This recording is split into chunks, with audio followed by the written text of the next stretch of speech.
Hi guys, welcome back to Sisters Debt Free Journey. This is our second video, and today we're going to talk about how we accumulated our debt and what our budget looks like. Okay, so I'm going to explain to you a little bit about what my debt consists of and how much debt I have. It is written in the About section, and my debt total is $56,099. That's gross when you look at it like that. So it comes from credit card debt, car loan, there's a bit of a line of credit, and an OSAP payment from going back to school just a couple years ago.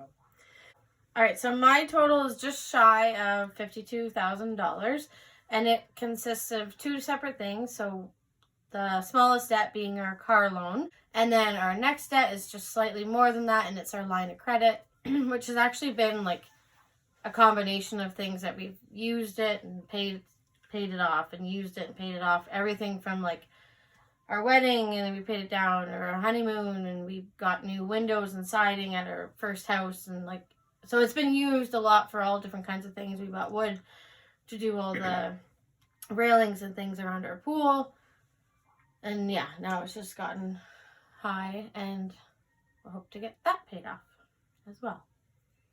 Okay, so next we're going to explain to you how we chose to budget our income, like what everything is going out towards.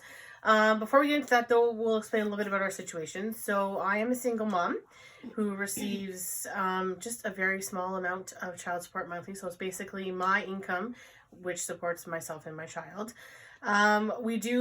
I am very fortunate, and I do have a low rent situation. That's a little more personal, so I'm not going to get too much into that. So my income monthly, when you factor in everything, so that consists of my full-time job, my Trillium benefit that I get from the government, and including my child benefit that we get monthly. So my total income is $2,792 a month, which is actually more than I thought it would have been when you actually put it on paper and look at it like that. So I'm going to break it down into what I pay monthly, and then I have surplus so far in my budget of about $250 a month if I stay on budget, which is perfect. I deposit $50 a month into my TFSA, $50 into my RRSP every month. I know that's really low, but I do actually have a decent pension plan at work. So I contribute to that every paycheck, and then this is just a little bit extra. It also obviously counts as a tax write-off, which at income tax time does help a little bit. I deposit $100 a month into my child's RESP. In total for my rent cost, I only pay $300 a month. I have allotted $100 a month for gas for my vehicle and maintenance of $15 a month, which I did buy extended warranty on my vehicle. It is a newer vehicle, but it was a redesigned model, so I did end up purchasing the extra insurance for that. I don't know if or warranty, sorry. Don't know if I do that again, but I did, but it's worked out so far. I pay $103.27 on my car insurance. I pay $11.29 a month for OnStar. I budgeted $300 a month for groceries. Restaurants is $75 a month. Personal allotment of $50 a month. My cell phone bill is $79 a month. I put in $50 of fund money, $20 a month for kind of hair and eyebrows, stuff like that. Disney Plus, we do pay for that. So Laura and I actually split a yearly membership. So it works out to be $4.45 a month for my half. I do set aside $100 a month for my child. She does dance, and we do some tutoring. Here she is. She just like to say quick hello. Hello. Okay. And then my big fees of $10.95 a month. I do pay childcare, so I am subsidized, thankfully. But I do have a fee, a daily parent fee, and about a month, so that's 20 days, I do pay $93.50. I do set aside $20 a month for travel. I know when paying down debt, that's not really something you're supposed to do. However, we do really enjoy to travel. We travel a lot as a family, an extended family. There's about 8 of us that usually go away together all the time. So that's why that is in there. Kind of a miscellaneous of $40, I guess, kind of as a cushion, just in case something comes up if we need anything.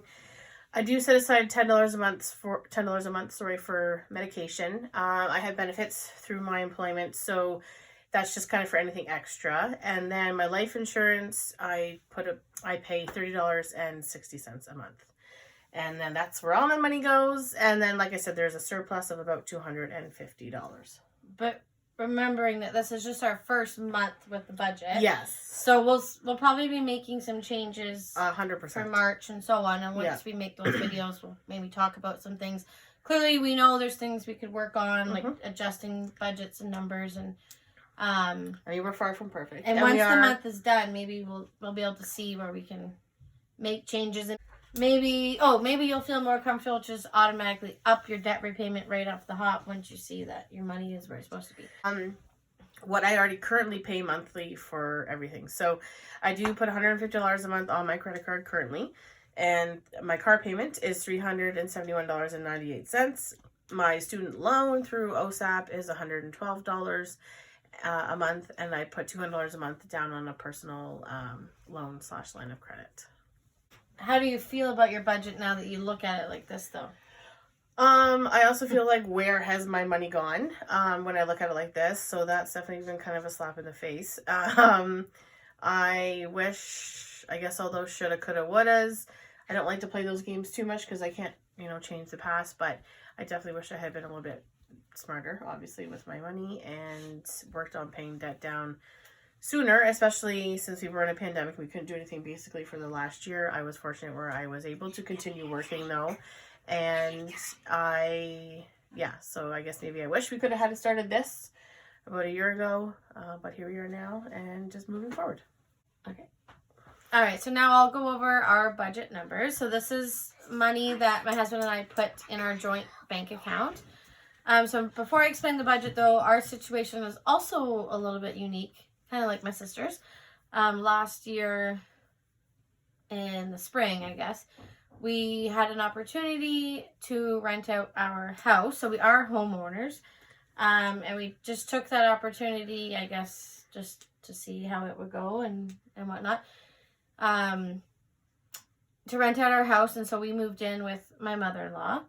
So that's why our expenses are a little bit different. So in my budget, I didn't include our property taxes or our mortgage because what we charge in rent does cover that. We, of course, don't make money renting, but I included all the things that do come out of our account. So that's why some things you'll be going like, oh, why don't you pay heat and hydro? Yeah. That's why. So anyway, so our income is $4,000 a month that my husband and I put into our joint bank account. So obviously, again, there's still room for improvement. We both still have our own bank accounts separately, but we each contribute $2,000 a month to that. So for our budget, I have $100 allotted into our emergency fund, which I'm hoping will be much more than that this month. And I should I guess kind of put out there that my emergency fund, as I mentioned, the last video is already done. So the goal is to have $1,000. I already got that set aside, so that's why that wasn't mentioned in my budget. So yeah, hopefully that will be much more. We can finish that, but.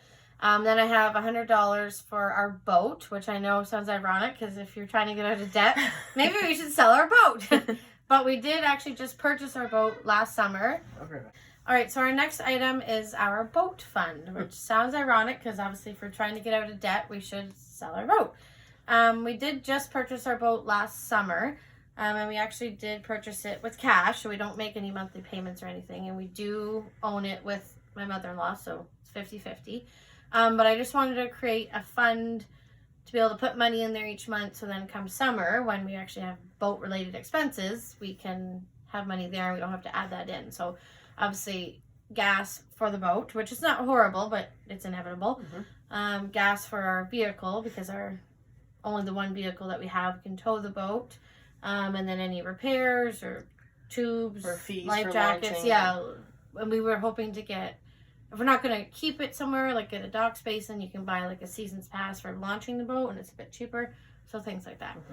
Our cell phones are $150 combined. The next thing is internet and cable. So we do pay for that at my mother-in-law's. So that's $180. And then we pay Reliance for the house that we do own. So that's for our water heater rental, which is like quarterly, but I split it up so that it's monthly. And then we pay like the protection plan things if anything goes wrong. I budgeted $200 a month that we pay to live at my mother-in-law's, which does fluctuate because we work it out so that we pay half of all her bills. So half of her heat, hydro, water, and property taxes, and then split it. Okay. Our car payment is $640 a month because, again, we tried to pay it off in 4 years. And we only were able to get that car, though, because we moved into my mother-in-law's last summer. If we didn't live there, we wouldn't have been able to afford that. $400 for groceries, $75 for restaurants and dining out. All right, so our biggest expense now that we don't live at our own house is our childcare. So we And how many children? Just one. And now that he's in the preschool room, it is less than it used to be. But we basically, if you budget it out, like, because you pay per day and then how many weekdays in a month, so it's pretty much roughly $1,060 a month. Of course, give or take if it's a shorter month. And then I've got entertainment is $40, $60 for miscellaneous, an RESP for my son for $100. I wanted to start a gift sinking fund, which would have been nice to have prior to this because Valentine's Day and things. We pay $38 a month for my benefits through work, but that covers like myself, my husband, and my son. So if we need prescriptions or anything, it's covered. And then we pay house insurance on what the house we own, renter's insurance for our contents at my mother-in-law's, and then car insurance for like my vehicle and my husband's vehicle. So that's $380, and that obviously doesn't change. And then we do have life insurance for the three of us, and I can't even really think what it's called, but like it's a fund we put money into, and then when my son's 25, he can like take the money out and kind of do whatever he wants kind of with it. And so that's through Sun Life, and that doesn't change, and that's $175 a month. And then we have $20 bank fees, and that leaves me with, or us I guess, with about $117 left over. I know Dave Ramsey should have a $0 budget, but again, after we do this for a month, it'll be nice to see kind of where we end off, what we can actually put extra towards our car loan, and so on. One thing I found, even though only doing this for about a week, it's very addictive in the sense of I am always taking my receipts and I update my budget right away. We both downloaded the app, so it's right there at our fingertips when we need it instead of just logging onto the computer or whatever. I do find I'm a bit more aware of what I'm spending, which I think is great, and hopefully this feeling lasts it doesn't, dwindle later on. So that is our budgets and what we are budgeting monthly. If anyone else out there is starting on their budget journey or debt-free journey, just leave a comment. Let us know what you're doing, or if you have any tips or tricks or suggestions. What works for you? What works best for you. Anything you think maybe we have forgotten or overlooked. We'd love to hear your feedback. Thanks so much. Bye.